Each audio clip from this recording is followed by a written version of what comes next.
Fala pessoal, nós estamos aqui para o lançamento do podcast do Instituto INEX. Instituto INEX, que é o Instituto de Desenvolvimento Humano, Inexilidade. Nós acabamos fazendo algumas mexidas aí, ficou o Instituto INEX. E nós estamos lançando o INEXcast, que é o podcast do Instituto INEX.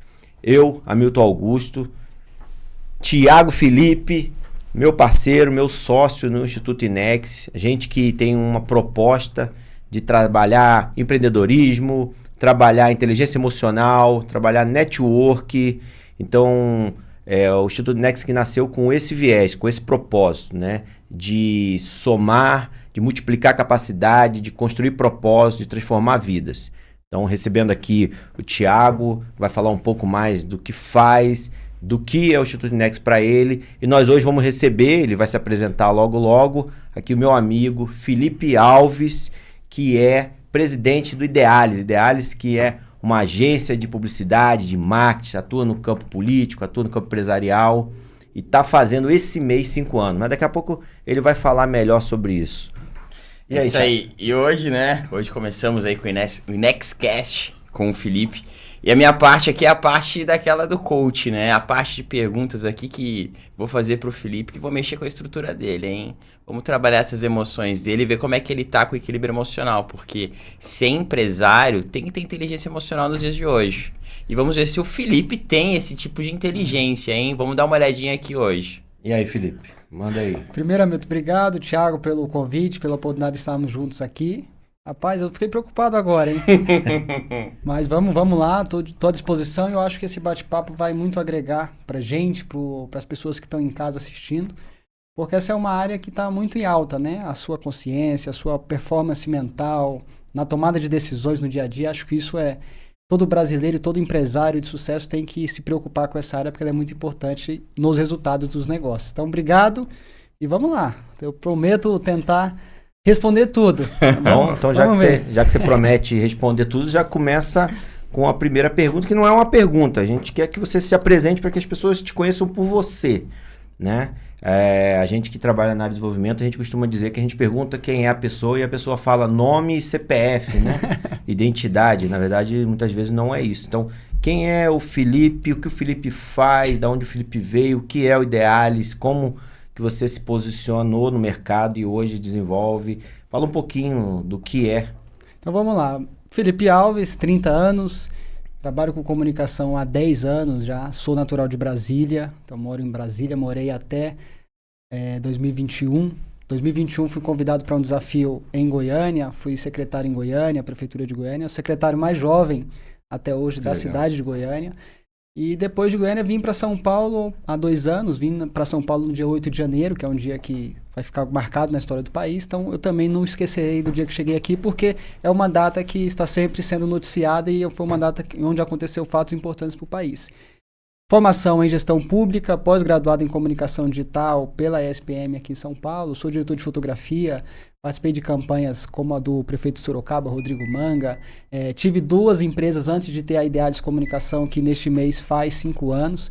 Então já no meu caminho de trajetória, a parte política, que é uma das áreas que a agência toca, e a parte empresarial na área de produção de vídeo, de produção de comerciais, de vídeo para a internet, é onde a gente tem trabalhado aí durante todo esse período e buscado de uma certa forma trazer com que o nosso cliente se sinta representado pelo nosso trabalho. Essa é a principal missão da Idealis, é fazer com que o cliente que nos contrata ele tenha um resultado assertivo. Então a gente tenta ao máximo trazer informações, trazer dados, que é uma coisa que eu particularmente acredito que uma comunicação ela tem que ser propositiva. Você não pode ser reativo, você tem que comunicar, e eu gosto muito de dizer isso na empresa, que a nossa missão como empresa, como agência, é de falar o que as pessoas entendem, não da forma como queremos. Porque às vezes a gente passa uma informação, passa uma ideia, mas lá na ponta as pessoas entendem de outra forma. Então, a nossa preocupação como agência, como empresa de comunicação, é comunicar da forma como as pessoas vão entender. Então, isso tem uma diferença muito grande e faz as empresas terem sucesso ou não terem sucesso.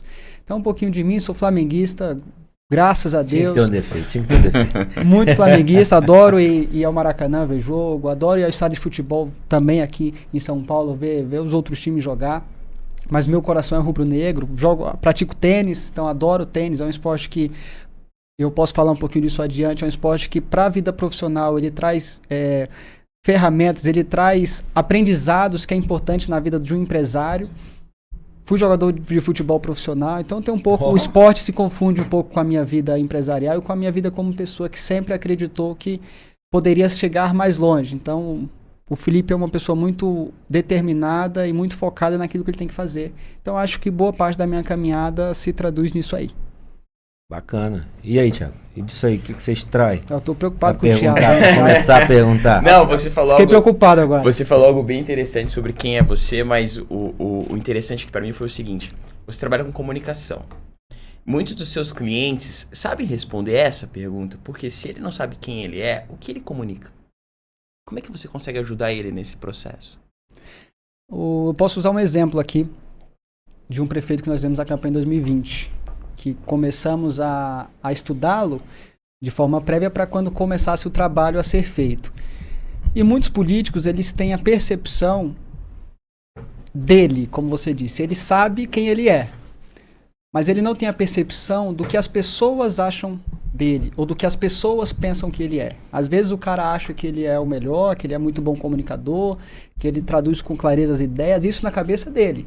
Mas quando você faz uma pesquisa ali próxima, na Câmara, na Assembleia, em um prédio público, onde as pessoas o conhecem, a visão das pessoas é totalmente diferente. É aquela história, a mãe dele enganou ele a vida toda, né? É isso aí. Então, assim, acho que a maior dificuldade da comunicação política é o cara, a pessoa pública ali, que vai ser o candidato, ou que é o deputado, o prefeito, o governador, o presidente, é ele entender que a opinião dele, em alguns momentos, ela não tem validade. Porque é o que eu falei para vocês. O mais importante não é o que o Felipe pensa sobre o Felipe, mas o que o Hamilton, o que o Thiago acham do Felipe. Porque o meu trabalho é fazer com que as pessoas que estão na outra ponta, seja no celular, seja passando o carro no outdoor, o que elas vão entender. Então, quem é o Felipe para essas pessoas? E colocar isso na cabeça de um empresário, de um político, às vezes é um pouco complicado, porque ele já tem a ideia formada, ele já tem aquele pensamento sobre ele formado e ele fala assim, não, você está errado, não é isso, as pessoas não acham isso de mim, as pessoas não sabem isso de mim. Então, muitas vezes, eles têm um pensamento muito fechado. Então, a minha missão é fazer com que ele perceba que quem ele é, ele precisa que as pessoas que estão em volta falem quem ele é. O cara, ele é um bom político, ele tem boas entregas, o produto daquela empresa é um bom produto, é um produto que entrega resultado. Então, a dificuldade da pessoa entender que a opinião dela vale pouco nesse ponto, eu acho que é o mais delicado nesse... E aí você tem um ponto, né? Se ele conseguir saber o que ele está comunicando, né? E aí, dentro disso você falou, a pergunta que fica, você tem mais facilidade ou mais dificuldade de fazer o cidadão entender que ele precisa diminuir um pouco o ego dele e escutar mais? Esse é um ponto chave. Eu uso o exemplo do prefeito Rodrigo Manga de Sorocaba. Em 2020, eu cheguei em agosto para participar da campanha, que aquele ano foi um ano de pandemia, então a campanha foi no final de novembro, quase início de dezembro, se estendeu, teve aquela confusão da pandemia e do Covid. Quando nós estávamos no começo ainda dessa trajetória, o Manga fez uma fala que, para quem trabalha com comunicação, é a cereja do bolo, você vê ali a terra prometida, que ele falou, eu preciso que vocês me falam o que eu tenho que fazer. Que vocês, como profissionais, me mostrem os caminhos que eu tenho que seguir, na forma de falar, na forma de se posicionar, de se expressar para a câmera. Então, o Manga, ele deu um exemplo de como nós, profissionais de comunicação, gostaríamos que todos fossem. Ele nos deu a oportunidade de trabalhar, de mostrar o melhor caminho. É lógico que ele tem as opiniões, é lógico que ele tem um pensamento dele, mas se bem explicado, se bem argumentado, mostrando o resultado na prática, e hoje ele é o que é, então porque lá de trás, e ele é da área de comunicação também, ele entendeu que várias cabeças pensam melhor do que uma. Mas nesse meio político, principalmente, é muito complicado. Muitas vezes a gente tem que pegar o candidato, o parlamentar, o prefeito, o vereador, enfim, e temos que trabalhar em cima do que ele pensa. Então esse é o ponto delicado. E por muitas vezes a comunicação não funciona, a comunicação não dá resultado, porque nós não temos espaço para que aquela pessoa entenda o que ela tem que entender. Que às vezes é muito delicado, porque é o que você falou, o ego. A pessoa não quer mudar a opinião e acabou. Então, em alguns momentos aí, como empresário, eu prefiro não ter um cliente nesse perfil, porque eu acho que eu vou ter dor de cabeça, Porque eu não vou entregar resultado e não vai valer a pena crescer os fios brancos no meu cabelo para uma pessoa que não tem entendimento do trabalho que a comunicação pode fazer. Eu faço essa pergunta porque eu, além de estar, né, como profissional da área de desenvolvimento, eu sou advogado também na área política, então eu já passei muito por isso, do cliente não ouvir o que você está falando. Você não pode fazer isso, aí ele vai lá e faz. Não pode. E tem muito advogado na área que se bate com a parte de comunicação, que fica brigando. Eu sempre fui de ouvir os dois lados. Eu chegava para a comunicação, fazia um teste, falava assim, eu acho que isso aqui vai dar problema. Não, dá para construir assim? Dá. Aí você botava o candidato no meio, ele queria fazer do jeito dele. E aí ficava todo mundo meio tonto. Por vezes, eu abandonava. Eu falava, não dá, cara. Ele não escuta, depois eu vou apagar o incêndio. Você pode ver até que muitas campanhas, campanhas majoritárias, prefeito, governador, presidente, a comunicação ela tem uma linha de raciocínio, ela tem um storytelling que vai ser seguido ali do princípio ao final dessa trajetória, ali, desses 45 dias. E você pode observar que as campanhas que deram problema, em algum momento o candidato fez uma coisa que não estava dentro do escopo da comunicação. E hoje isso aqui é uma ferramenta que é bom, mas que é muito ruim, porque o candidato pega o celular, grava um vídeo, sobe na internet ou manda em um grupo e acaba que viraliza e isso se torna uma crise. Então, é muito complexo a gente, ainda mais nesse mundo de hoje, que todo mundo acha que sabe de comunicação, que todo mundo acha que sabe como explodir um Instagram, como explodir um Facebook, como virar um TikToker, mas é muito diferente o trabalho. Então, tem pontos técnicos que essas pessoas não entendem. Podem saber gravar, podem saber fotografar, mas entender o lado do outro profissional acho que é muito importante. Eu acho que isso eu prezo muito dentro da agência, que entender até onde está o meu quadrado. Eu acho que isso faz parte da pessoa. Da pessoa, ela agir com responsabilidade em primeiro lugar. Então, se eu sou da área de comunicação, se eu sou um publicitário, eu vou conversar com um advogado, eu vou dar as minhas sugestões, mas a palavra final em contratos, em formas jurídicas, é do advogado. Eu não posso passar essa linha e querer interferir em uma coisa que eu não estudei para ser. Como ele também, na parte de comunicação, ele pode ser bom, ele pode falar bem, ele pode se comunicar bem, mas ele tem que entender que na comunicação existem coisas que são técnicas e que ele não estudou para isso. Um professor, um motorista, seja lá qual profissão for, tem pontos que são específicos daquela profissão. Então, entender o lado do outro, entender até onde é o teu limite, eu acho que facilitaria bastante o trabalho nessa parte de comunicação. Antes de passar a bola aqui pro Thiago te fazer mais uma pergunta, as pessoas podem estar ouvindo, podem estar pensando assim, tá falando de política, tá falando de campanha, não, a gente tá falando de comportamento humano. Pegando um gancho nisso que você falou, eu como advogado da área, eu chegava pro pessoal de comunicação, em momento nenhum eu brecava nada, eu pontuava quais eram as consequências, a decisão final é do candidato e do coordenador dele. Daí pra frente, quando dava problema, tá aqui, ó. Tá relatado que o problema já estava aí. Vocês escolheram o problema. Então, ou então eu dava as saídas. Consequência A, B, C. Você escolhe. Você quer pagar a multa? Você quer porque isso? Até na parte política tem um limite que você corre. É o que você falou aí. Tem situações que eu não posso fazer que eu vou pagar uma multa, que é um valor baixo. Mas que em resultado prático, isso é bom. Então o candidato, o jurídico, topa fazer aquela ação, mesmo sabendo que vai tomar uma penalidade, uma multa, ou mandar retirar os materiais. Então são assuntos calculáveis. Eu, como agência, numa campanha, eu adoro, e eu sempre peço ao quê? Em campanha majoritária, que a minha agência esteja junto com o jurídico. Porque isso tem que caminhar de mãos dadas. Então, o jurídico não interfere no meu, não interfere no dele, mas a gente junto faz um trabalho assertivo, que aí você traz um resultado maior pro teu cliente. E aí, antes de... tá tudo bem, fica tranquilo. Uma outra questão que eu já tratei em algumas situações, eu estou com um livro para lançar sobre comportamento na área política, né? Uma espécie de coach político. É a questão de você saber quem é o candidato e qual é o perfil comportamental dele. Por que isso? Eu já trabalhei isso em algumas situações, trazendo para a nossa área. Se você tem um candidato que ele é um executor comunicador, ele é o cara que ele pula do prédio do 12º andar e depois ele pergunta se vai dar ruim. Então, ele tem que ter do lado dele, Thiago, acredito que vai concordar, um cara que seja analista planejador, que é o cara que vai pensar as consequências. Vai dar equilíbrio a ele, né? Para equilibrar. Se ele é um analista planejador, ele fica pensando como que ele pula. mas ele não sai do lugar. Aí ele tem que ter um cara que seja o executor que vai empurrar ele do prédio. Que senão a campanha também não decola. Então, quando a gente consegue entender, trazendo para desenvolvimento, a gente equilibra essa coisa, a coisa flui.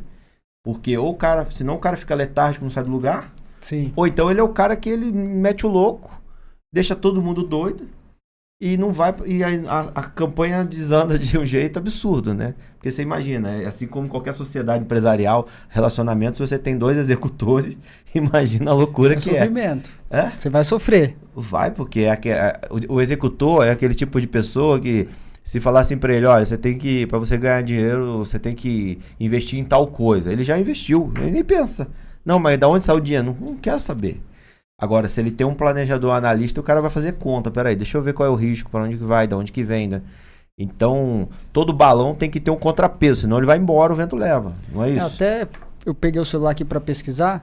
No livro do João Santana, que foi um dos maiores marqueteiros que esse país já viu na área política, na campanha que teve o fim trágico da morte do Eduardo Campos, ele cita, se eu não me engano, se não me falha a memória, como os candidatos concorrentes com a presidenta Dilma, que eles eram nanicos anárquicos.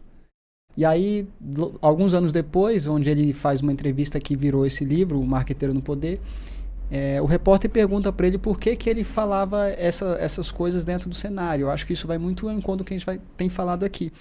Ele disse assim, em determinados momentos de uma campanha, é muito mais fácil você fazer intervenções, você manipular, o termo que ele usa é manipular, você manipular a mente do teu adversário do que você manipular a mente do eleitor. Ou seja, o que ele falou não foi para o eleitor, mas foi para deixar os adversários confusos, para deixar o Eduardo Campos confuso, a Marina Silva confusa, para que ele virasse pauta daquele assunto psicologicamente. Como assim eu sou o nanico? Então a pessoa esquece em um determinado momento de fazer a campanha e vai tentar responder a frase do marqueteiro, que não é candidato, mas que se tornou uma peça-chave dentro desse cenário para trazer ao cenário de que ele influenciou no pensamento das outras equipes. Para ele, naquele momento, foi melhor do que ele fazer qualquer tipo de ação para tentar influenciar os eleitores. Então acho que a nossa mentalidade ela é muito importante nesses cenários. Eu queria trazer o ponto da comunicação, que a gente tem um treinamento numa mentoria que fala comunicação eficiente. E um dos pontos tem 3 elementos na comunicação: o mensageiro, a mensagem e o receptor, para que ela aconteça. Sim. E eu falo que a mensagem ela tem que ser maior que o mensageiro e maior que o receptor. Só que quando a gente pega um perfil como comunicador, ele consegue sobressair da mensagem. Como é que você faz para isso? Porque, você tem ali definido a mensagem que tem que ser passada. Só que o comunicador, esse mensageiro, ele esquece da mensagem e ele vira a mensagem. Como é que você traz essa pessoa de volta para o contexto, para o objetivo inicial? Falando na área política, e eu tive uma reunião essa semana que vai muito de encontro a isso. Muitas vezes, o retorno para a origem é a pessoa errar. É a pessoa, em algum momento, sair uma notícia, sair alguma coisa que vai mostrar que ela errou. Porque a autoconfiança do candidato, da pessoa, faz com que ele seja maior do que o texto, que ele seja maior do que o roteiro. Então ele faz da cabeça dele. Ele acha que daquela forma, é o que a gente falou lá atrás, do cara que, quem sou eu? Então ele acha que ele é o melhor e que aquele texto é errado, que aquele texto não vai ter apelo emotivo, que aquilo ali não vai resolver, e faz da forma dele. E a gente tem um caso aqui em São Paulo muito, muito simbólico disso, foi uma fala do Celso Russomano, se eu não me engano, na campanha de 2016, que ele faz um vídeo que ele tinha a mensagem na cabeça dele de forma clara, mas na hora que ele foi comunicar, as pessoas entenderam totalmente de outra forma e ele declinou de uma forma muito grande nas pesquisas e nem foi para o segundo turno. Então, a forma de fazer o cara voltar à origem é muito, na minha percepção, o erro. E eu trago um parêntese do filho pródigo na Bíblia. Na Bíblia diz que o filho pródigo tinha tudo na casa do pai, mas que ele resolve sair da casa do pai e viver no mundo. E ele gasta todo o dinheiro que tinha, ele pega a sua herança, gasta todo o dinheiro que tinha, e tem um momento do texto que eu acho lindo que fala assim: e caindo em si, ele se tocou quando ele olha a comida dos porcos. Aí ele, caindo em si, o filho pródigo relembra que tinha tudo na casa do pai. Então tem momentos da nossa vida que a gente tem que cair em si, que a situação nos faz cair em si. E muitas vezes na pessoa, quando ela comunica demais, ou que ela é muito midiática, é o erro. Então o erro dela faz com que ela, talvez o que o meu advogado falou é o certo. Talvez o que minha comunicação está querendo me levar por esse caminho é o certo. Então, isso faz com que a pessoa tenha um pouco mais de humildade para tomar uma decisão. E quando é que foi que você caiu em si, relacionado à sua comunicação? Quando é que você descobriu que, cara, é isso que eu quero comunicar, é isso que eu comunico? Cara, eu caí em si... Acho que tem alguns momentos que são pontuais da minha trajetória para mostrar o que eu queria ser. Então, eu sempre fui muito determinado e muito focado dentro dessa parte. Eu comprei a minha primeira câmera em 2017. Peguei um cartão emprestado, dividi em 12 parcelas, paguei mais caro do que ela é, porque eu não sabia onde comprar, então fui na loja no shopping, paguei quase o dobro do valor.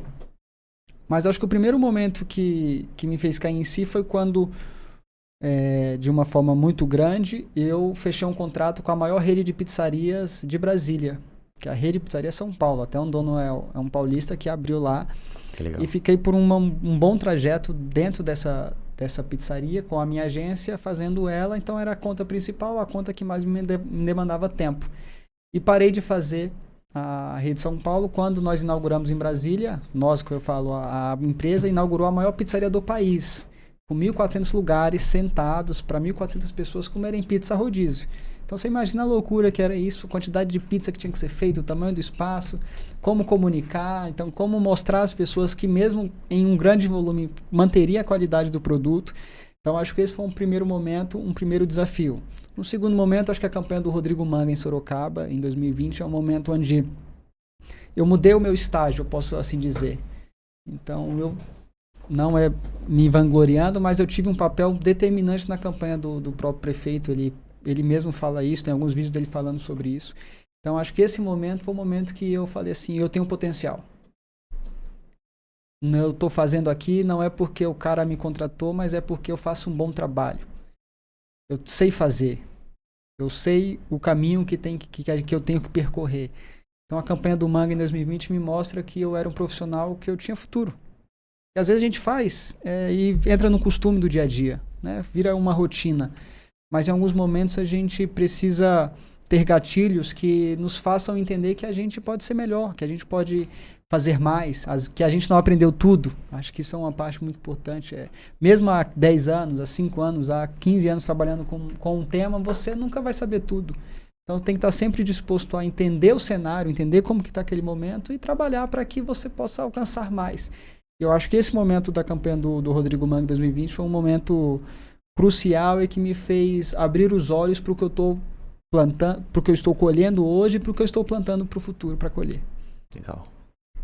Quando você fala que mostrou que você tinha potencial, você em algum momento você duvidou? Você tinha alguma crença que te limitava?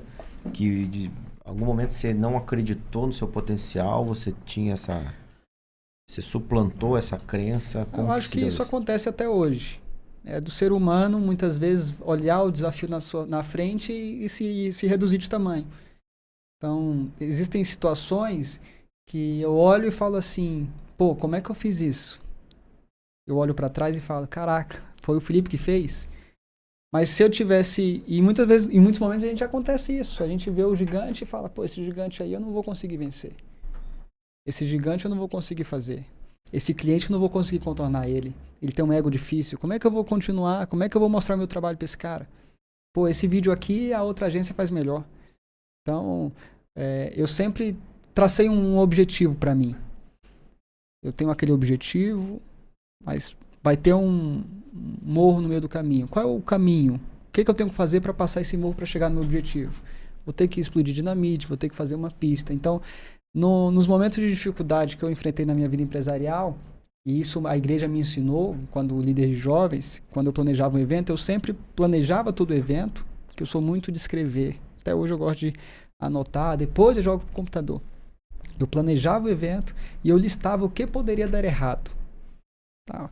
Vai buscar o pregador, mas pode acabar a gasolina do carro, pode furar um pneu, pode ter um acidente no caminho, pode ter isso. Então eu tinha a segurança dos problemas que poderiam acontecer. Então isso me trazia mais segurança em executar aquilo.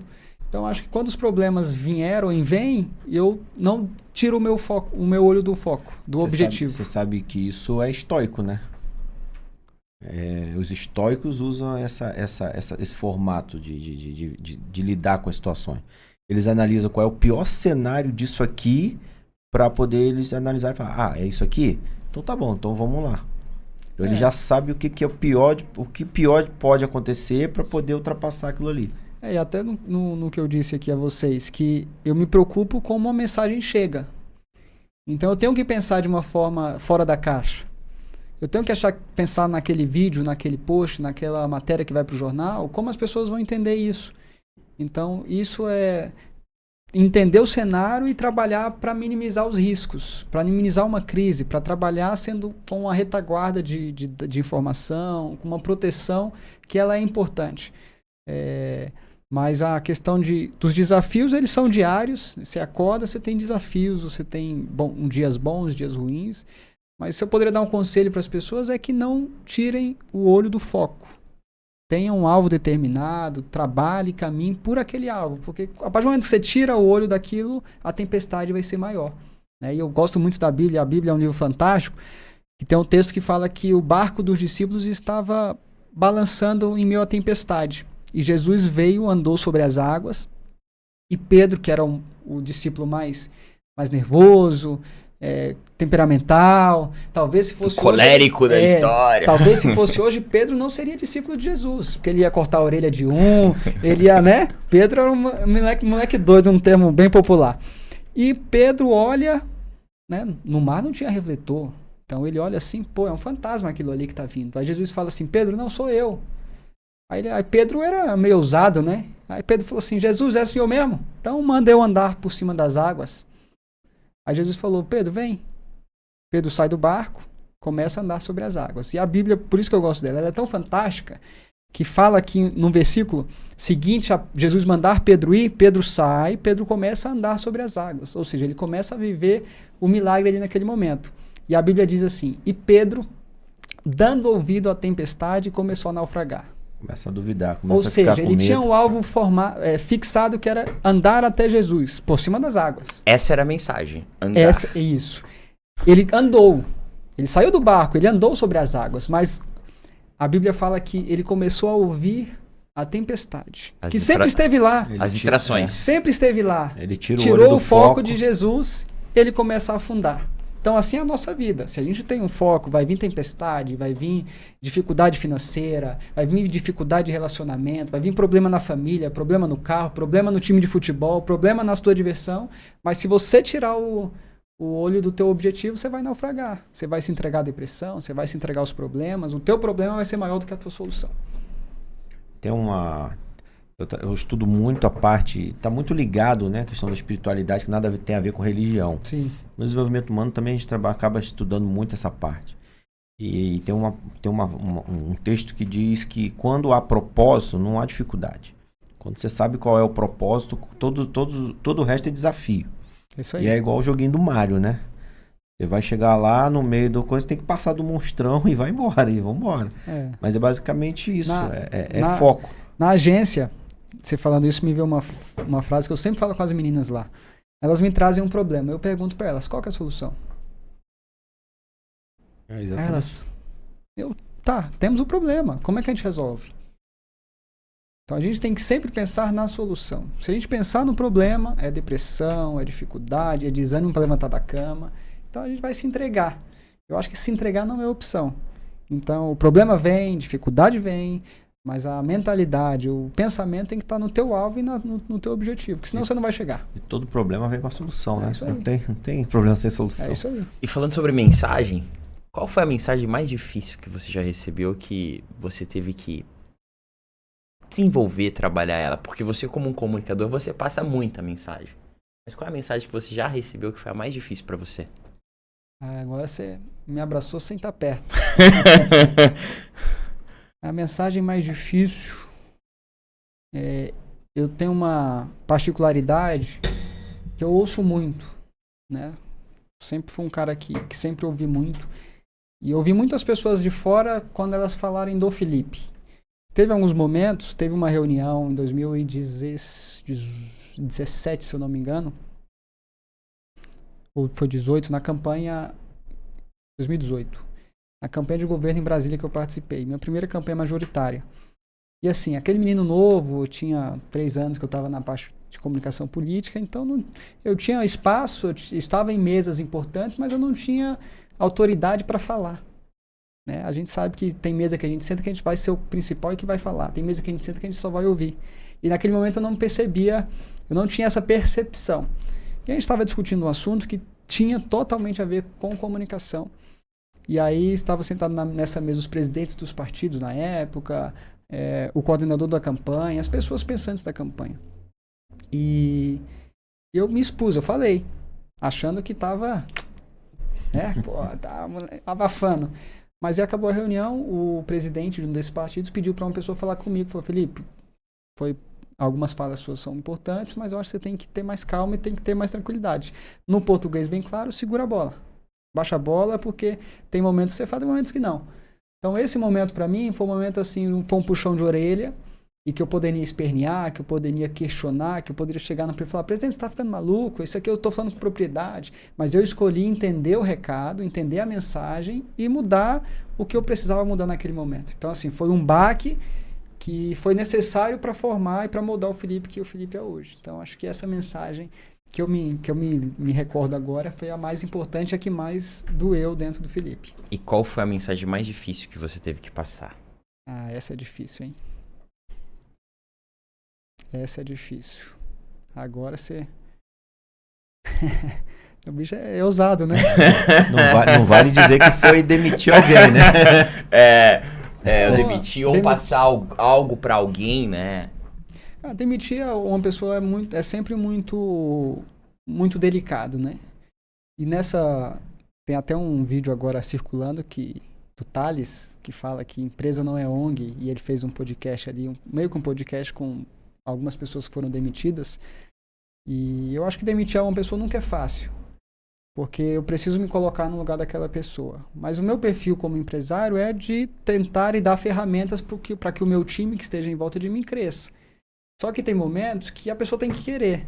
Eu não vou pegar o livro e ler pela pessoa. Eu não vou pegar um curso e fazer pela pessoa. Eu não vou esticar um pouquinho a mais o meu dia trabalhando pela pessoa. O que eu faço é pro Felipe. Se eu vou ler, é pro Felipe. É conhecimento pro Felipe. Então, as pessoas também precisam querer em volta. E tem gente que não quer. Então, a demissão de uma pessoa é sempre muito delicado. É um momento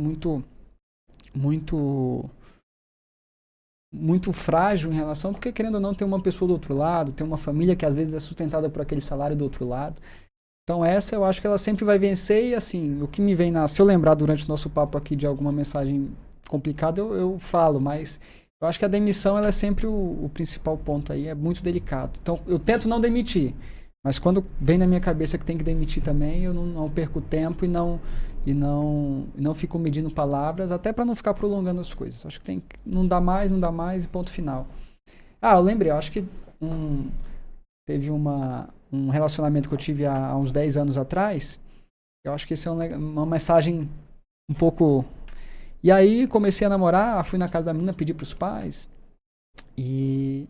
Deu 10 dias, eu sempre trabalhei muito. Então, minha vida foi acordar, trabalhar, me dedicar, porque eu sabia onde eu queria chegar. E aí, um dia, 10, 12 dias depois que eu tinha conversado com os pais dela, ela falou assim, desse jeito não vai dar, você não tem tempo pra mim. E eu via ela todo dia. Não tem tempo pra mim, vai ficar difícil. Eu falei, então tá bom. Então vamos fazer o seguinte, vamos continuar a amizade, vamos terminar o namoro, porque eu não vou deixar de fazer o que eu faço pra namorar com você. Você já me conheceu assim, eu já era dessa forma. Não sei o quê.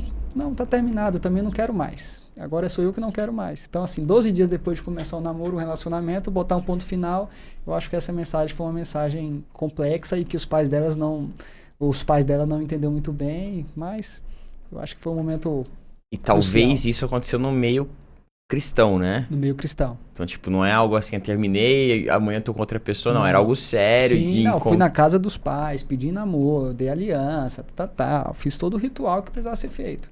A mãe dela queria ver o demônio, mas não queria me ver depois disso. Mas são mensagens. Eu acho que se eu tivesse levado isso adiante, eu teria mais problemas. Seria um relacionamento, poderia ter um desgaste maior.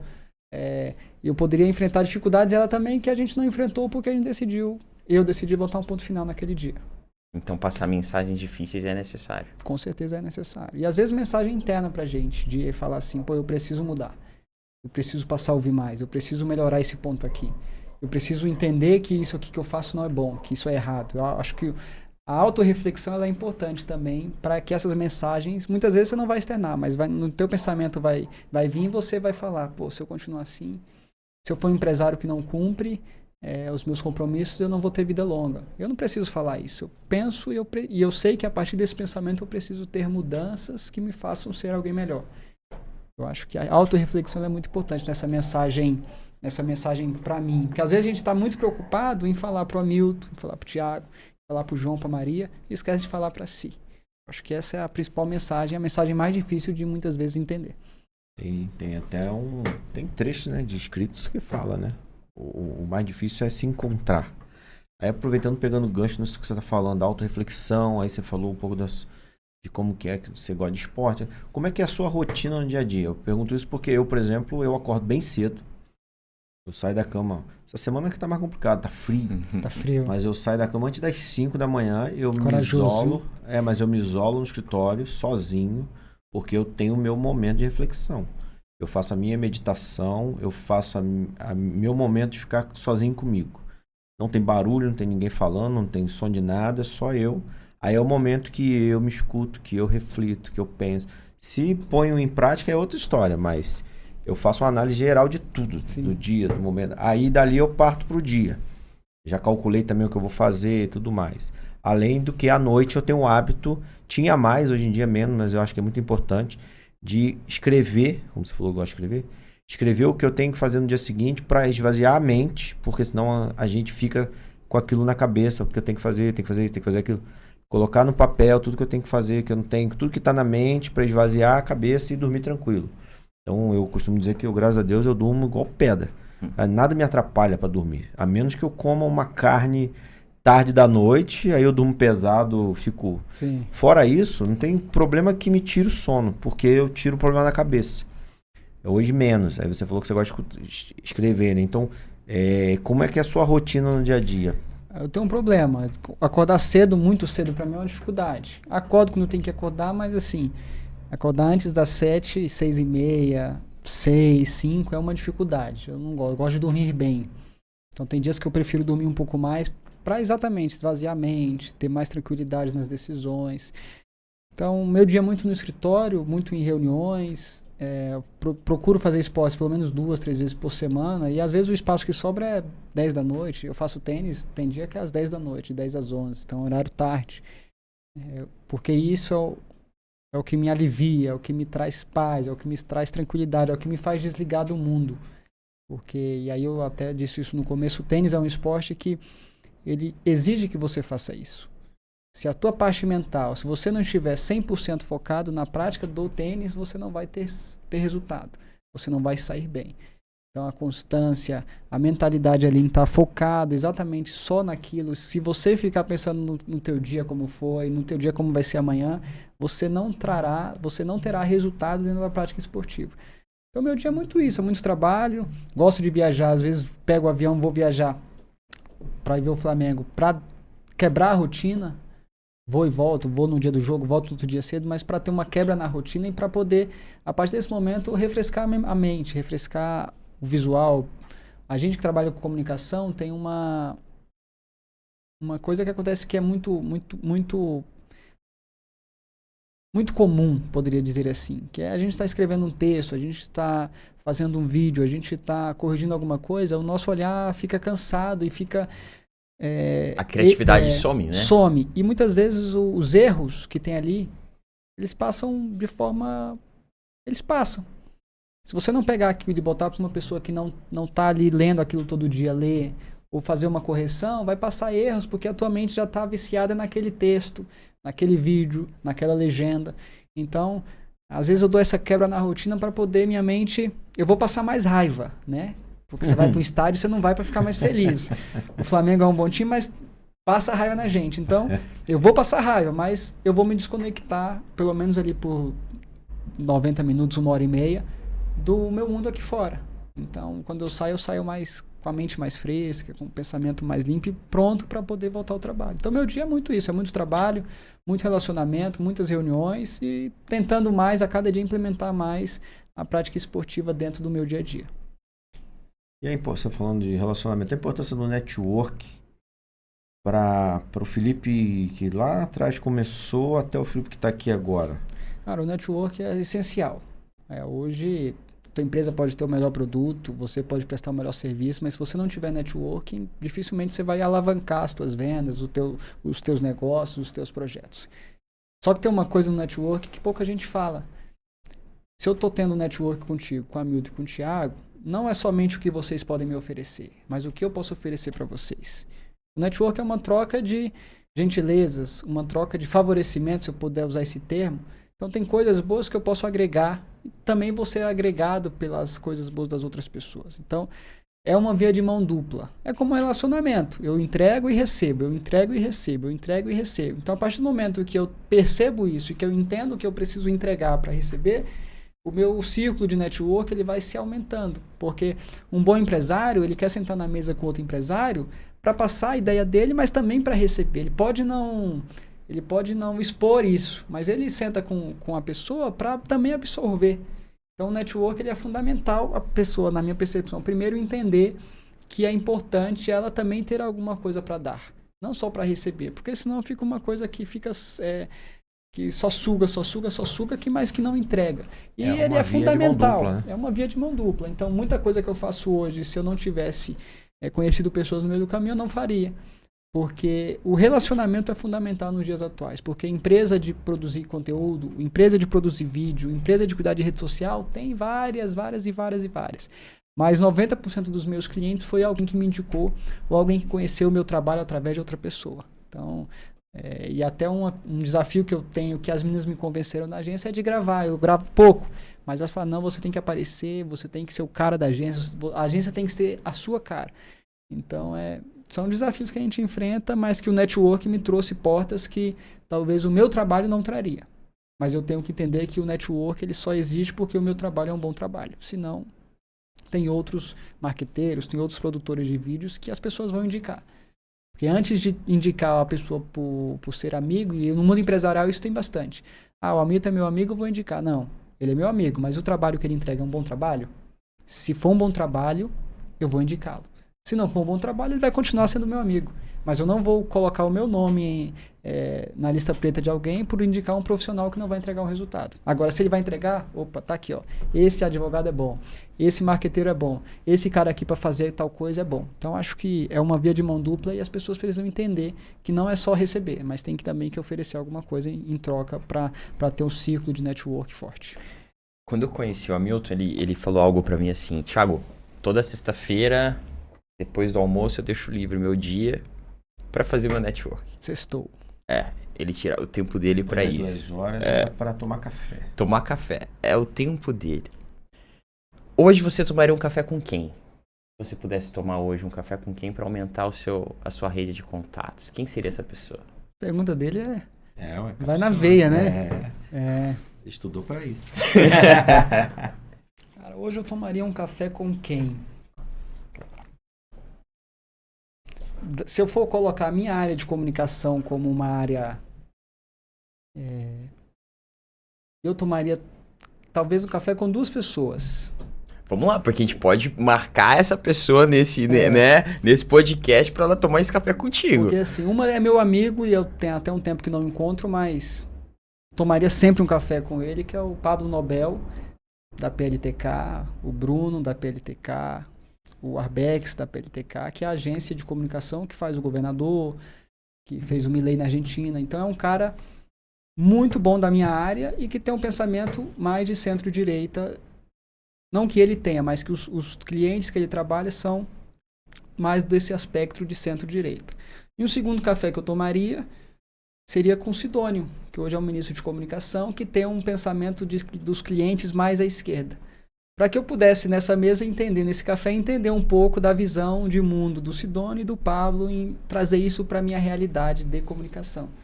Então, eu iria dos 2 lados opostos para poder falar, pô, Sidônio, e aí? Eu sei que ele não vai me abrir muita coisa, que ele tem um segredo de comunicação, que cada um tem o seu, mas para entender como funciona a cabeça de quem está na esquerda, de quem está na direita e tentar trazer um equilíbrio para ter a minha comunicação cada vez mais assertiva. Só pegando esse gancho, e você falou de política, quem você mandaria tomar um café? Que tá precisando tomar um café hoje? Para se acalmar?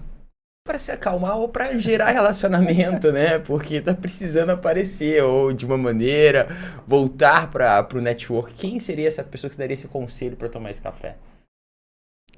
Cara, eu acho que os políticos mais antigos, que não entendem o poder que a comunicação digital tem. Se foi nesse sentido a tua pergunta. Sim. Porque essa geração nova, de Nicolas, de Janones, de André Fernandes, essa geração, ela já nasce dentro, Kim Kataguiri, ela já nasce dentro da comunicação digital. Mas tem muitos nomes políticos e que são importantes para o país que muitas vezes deixam a comunicação digital, de certa forma, escanteada. Então eu tomaria um café com alguns políticos antigos para mostrar para eles que é importante. Talvez não se torne a sua principal ferramenta, mas que você precisa se comunicar com a sua base que está no digital. As pessoas estão aqui. Então, se eu não estou aqui, eu estou perdendo voto. Então, é isso. Os políticos mais antigos é... Você falou um negócio interessante sobre as pessoas que estão aqui. Tem um vídeo na internet que mostra várias pessoas no aeroporto, né, para falar de marketing. Várias pessoas no aeroporto e os telões lá passando propaganda o tempo todo e não tem uma pessoa olhando pro telão, tá todo mundo olhando pro celular. Aí faz uma pergunta: você está anunciando no lugar certo? Porque se você está anunciando naquele telão lá, tá jogando dinheiro fora, porque ninguém tá olhando pro telão. Então é um pouco disso. Aí aproveitando esse gancho aí, pra gente já daqui a pouco já ir direcionando aqui pro final, nós estamos no meio de uma polêmica aí, o Brasil, né? O Brasil que sempre foi amado, tá sendo odiado. Sim. E o ex-presidente acabou de ser colocado em prisão domiciliar. E ele tem essa pegada da comunicação, né? Ele começou lá com a comunicação dele, no conflito, criando conflito para poder chegar numa mensagem. Virou presidente em 2018 e depois eu tenho a minha visão, eu fui advogado lá no meio daquilo tudo. Eu tenho uma visão que ele se perdeu na própria comunicação, a ponto de perder a eleição que estaria ganha. Só perdeu para ele e acabou perdendo para ele. Como que você vê essa questão? Ele criou um personagem... Ou ele era aquilo ali mesmo, porque há quem diga que ele não ouvia ninguém. Há quem diga que ele ouvia o filho para criar aquele personagem. Então, como que você viu essa questão aí? Porque tem pessoas da direita que já começam a criticar. Eu vi hoje uma reportagem falando que estavam pedindo que os caminhoneiros fechassem o Brasil. E tem caminhoneiros brigando, batendo, falando que é covardia porque usam a gente e já fizeram outras vezes. Então, e eu aprendi isso com o Levi Fidelix, quando trabalhei com ele, com alguns políticos da antiga que tinham um certo conhecimento, já partiram alguns que diziam o seguinte: Hamilton, há que ter coerência na política. Você não pode ser o cara que não gosta do povo e querer andar no meio do povo. Agora, se você é um cara que gosta do povo, tira o terno e vai pro meio do povo. Tem que ter coerência, você não pode ter máscara. E falaram isso em relação, inclusive, a um candidato da época que virou governador de São Paulo, e que dizia que gostava do povo e tentava se passar, mas depois acabou mostrando a que veio e foi aniquilado da política. E o Levi falava muito isso. O Levi dizia assim: quando você cria um personagem, esse personagem não dura muito tempo, né? Você pode até conseguir manter ele por um tempo, mas logo ele mostra que veio. É isso aí. E aí a população começa a perceber e ele é extirpado. E aí como você vê essa questão do ex-presidente na comunicação? Não estou falando... Esquerda, direita... eu posso falar dos dois, se você me permitir. Claro, os dois. Eu acho que eu tomaria um café com o presidente Lula e com o presidente Bolsonaro, para entender um pouco. O Lula, na minha percepção, é um dos maiores comunicadores políticos que o Brasil já teve e que vai ter. Você acha que o Lula é autêntico ou é um personagem? Eu acho que ele é autêntico. Ele é autêntico, né? Eu acho que sim, porque desde o princípio o Lula sempre esteve em sindicatos, falando com o público, ele sempre soube manifestar o posicionamento dele. Se é um posicionamento certo ou errado... Mais intencional ou natural? Eu acho que mais intencional. Ele já fala sabendo o que provavelmente terá de retorno em cima daquela fala. E o Bolsonaro seria um autêntico sem intencional? O Bolsonaro já é um autêntico que fala o que pensa, mas ele não está muito preocupado com o que as pessoas vão achar. Talvez a principal diferença, talvez não, para mim a principal diferença do Lula e do Bolsonaro na área de comunicação é que o Lula fala sabendo o que vão falar de resposta, o Bolsonaro fala pouco se preocupando com o que vão falar de resposta. E por isso ele cometeu erros na caminhada como presidente que o levaram a perder a eleição por pouco mais de 2 milhões de votos, se eu não me engano, na eleição de 2022. Então, e a gente observa a política ela tem uma história que é um ciclo. É ciclo. Mas que ele vai acontecendo de forma, parece que é o que aconteceu lá 15 anos atrás, vai acontecer de novo e assim vai. Dizem que de 50 a 50 anos repete tudo. Se a gente for observar em questão de comunicação, a prisão dos 2 presidentes, do Lula lá atrás e do Bolsonaro agora. As duas se dão em momentos onde eles usaram a comunicação, usaram forma de se comunicar com a sua base. O Lula foi preso dentro da sede do sindicato, aqui em São Paulo. O Bolsonaro foi preso após um vídeo onde ele estava dentro de uma manifestação através do celular.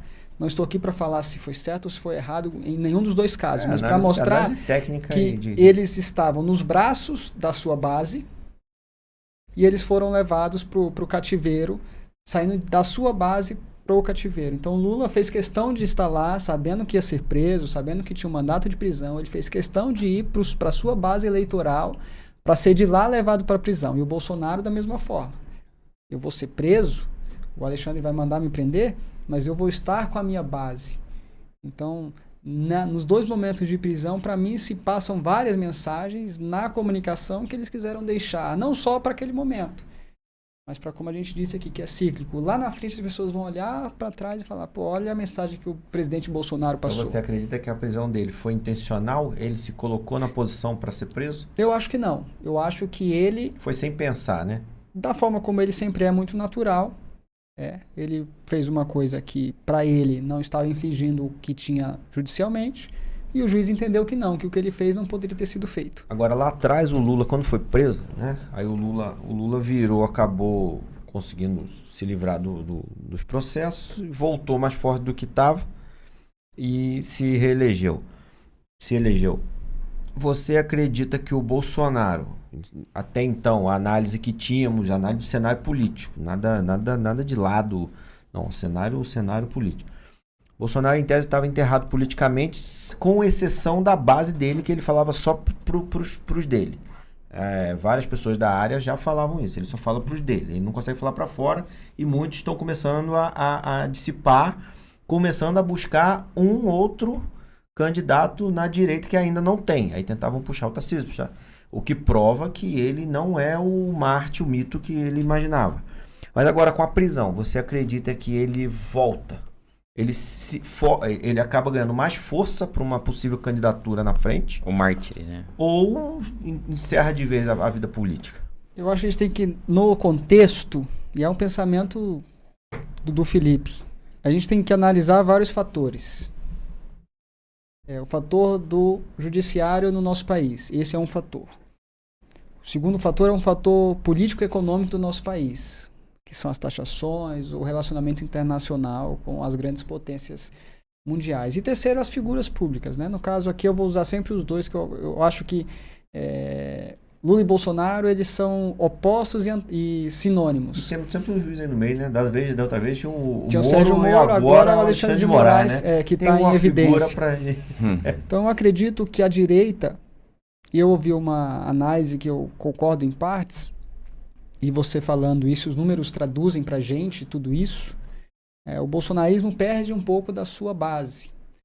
Porque o Brasil se confundiu, as pessoas se confundiram em achar que defender a família, que defender o conservadorismo, ele se colocava como bolsonarista. E hoje ele percebeu que não. Que ele pode defender a família, defender o conservadorismo, defender a liberdade econômica e não ser um bolsonarista, mas ser um cara de direita. Ser um eleitor, um cidadão que tem um aspecto político de direita. Como do Lula também. Não é porque eu defendo isso, aquilo, que eu sou um socialista, que eu sou isso, que eu sou aquilo. Eu sou um cara de esquerda, eu tenho as minhas convicções e os meus pensamentos. Então o cenário econômico do país na taxação trouxe uma imagem muito ruim ao bolsonarismo. Onde a gente tem o Eduardo Bolsonaro nos Estados Unidos defendendo que o país fosse taxado em 50%. E aí é um grande problema, né? Porque ontem eu estava até ouvindo isso. Como que se fala de patriotismo, alguém lá fora defendendo que o Brasil passe por uma dificuldade? É isso aí. O americano jamais faria algo nesse sentido. O americano, ele pegaria na arma e ia brigar com a Rússia. É isso aí. Mas se falasse mal dos Estados Unidos... O americano tem na sua casa fincada a bandeira do país. Então são patriotas. E a direita, com o Eduardo Bolsonaro, perde na minha percepção um pouco da sua base bolsonarista. Por quê? Porque você está colocando uma taxa sobre o teu país.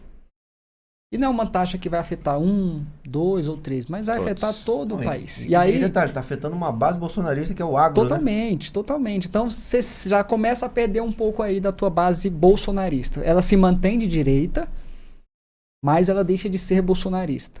E eu acho que o Brasil está caminhando para esse movimento.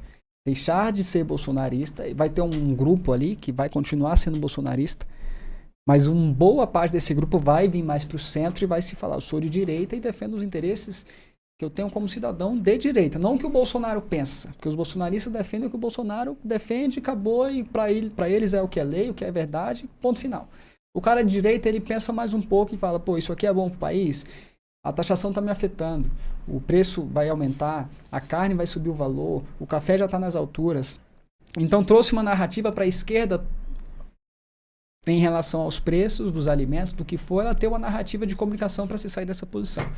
E se a gente for observar o bolsonarismo, o Bolsonaro, ele se elege em 3 pilares: Deus, pátria e família. Deus. Hoje nós vemos pessoas de esquerdas, de direita, de centro, que são religiosas, seja evangélica, católica, umbanda, espírita, seja qual for a religião que a pessoa tem, ela vai ter o lado político dela. Isso para mim não define se o cara é de direita ou se o cara é de esquerda. Então, na minha percepção, essa base de Deus, a direita perdeu um pouco. Família mantém, na minha percepção, a família ela vai ser defendida. E pátria, o bolsonarismo pode perder. Entra nessa contradição. Porque entrou o desejo da família Bolsonaro, ele passou a ser superior ao que a pátria precisa. Então, uma pauta que, na minha percepção, se a esquerda souber explorar, e a gente observou, eu observei nesses últimos 20 dias, nomes da política tradicional de esquerda, do Partido dos Trabalhadores, que tinham a sua marca totalmente vermelha, já mudaram para o verde e amarelo. Então, para você perceber como cada fala de pessoas importantes, ela influencia na comunicação. Então, se fosse há 60 dias atrás, o Edinho Silva, que é o novo presidente do PT, ele não teria uma logomarca dele verde e amarela. Mas se você for no Instagram dele hoje, você vai lá, verde e amarelo. Por quê? Porque essa fala, esse posicionamento da família Bolsonaro em relação à taxação trouxe a pátria acima, os interesses deles acima da pátria. Então, a esquerda observou esse espaço. Opa, é a hora de eu tentar trazer a pátria e muito usando para o lado da esquerda. E é isso aí. Então, ele se posiciona de uma forma como os interesses deles são superiores ao interesse do povo. E eu acho que aí é onde eles erram, aí é onde eles falham, aí é onde eles perdem esse pessoal que é mais bolsonarista, é mais de direita. Eles saem do bolsonarismo e se tornam de direita porque as pessoas elas não são burras. Como você disse, o caminhoneiro sabe quando ele está sendo usado somente para ser usado. Agora ele sabe quando você realmente quer defendê-lo, quer ajudá-lo de alguma forma. Então a direita perdeu isso. E se continuar nesse caminho aí, ela vai perder mais. E o Bolsonaro, com a prisão, para mim, ele não se torna um mártir. Porque em muitos momentos ele próprio provoca ações que deixam as pessoas à margem de tomar essa decisão. De falar assim, pô, realmente ele merecia ser preso. Pô, realmente ele não merecia ser preso. Então, as atitudes que eles tomam é muito pensando neles. E eu acho que isso traz... As pessoas começam a perceber e a entender. E aqui eu não falo se ele está certo ou se ele está errado. Eu falo que a forma deles agirem é trazendo para o lado dele. Como vai ser de qualquer político, mas tem coisas que não precisam ser ditas, que não precisam serem faladas. E o Bolsonaro, ele erra, na minha percepção, em muitos momentos, por falar o que não deveria falar. Fica calado é o melhor caminho e o jogo fica melhor. A brincadeira, né, como a gente gosta de falar, fica melhor. Bom, maravilha. Felipe, agora, para a gente ir para o nosso final, para encerrar, deixa aqui uma mensagem. Primeiro me fala o que você espera do futuro, do Felipe, do Idealis, e deixa uma mensagem aqui para quem está nos ouvindo, já agradecendo, antecipando aqui, agradecendo sua presença aqui. Eu espero que tenha sido bom, Thiago, Hamilton. Muito obrigado pelo convite. O que eu espero para o Felipe, para a Idealis, é que a cada ano que passa, a cada momento a gente tenha mais protagonismo na comunicação política, no mercado de comunicação, na parte de produção de conteúdo. E eu tenho trabalhado para isso, tenho organizado as bases a estrutura empresarial para que isso aconteça. Então, eu quero me tornar uma referência em comunicação política no país. Como citei o Pablo, como citei o Citônio, como tem o Chico Mendes, como tem o Fernando Vieira, outros marqueteiros na parte política. Eu quero ser uma referência também nessa comunicação. E um recado que eu gostaria de deixar, posso falar olhando para lá, que eu gostaria de deixar para você que está em casa, é que você tenha um plano bem definido. Quando o avião ele sai do aeroporto, que ele vai para outro local, ele tem um plano de voo bem determinado, que ali fala quantos passageiros ele pode carregar, quanto combustível ele tem que ter dentro da aeronave, qual é o peso máximo de decolagem, qual o tamanho da pista para ele pousar. Então ele sabe que a partir do momento que ele levanta do chão, ele vai pousar no outro local com segurança. Então isso faz com que aquele trajeto seja feito em segurança.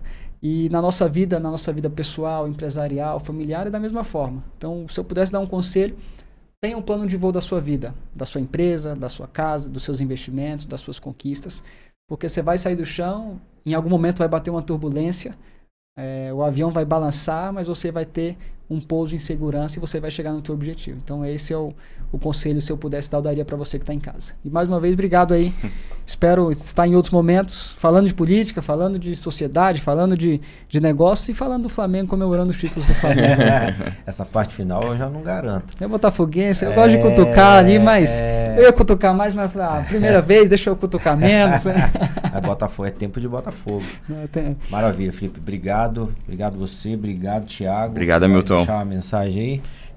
Você disse tudo. O que a gente queria aqui era hoje falar sobre comunicação. E você mostrou aqui uma comunicação com uma mensagem errada pode levar até alguém preso. É isso aí.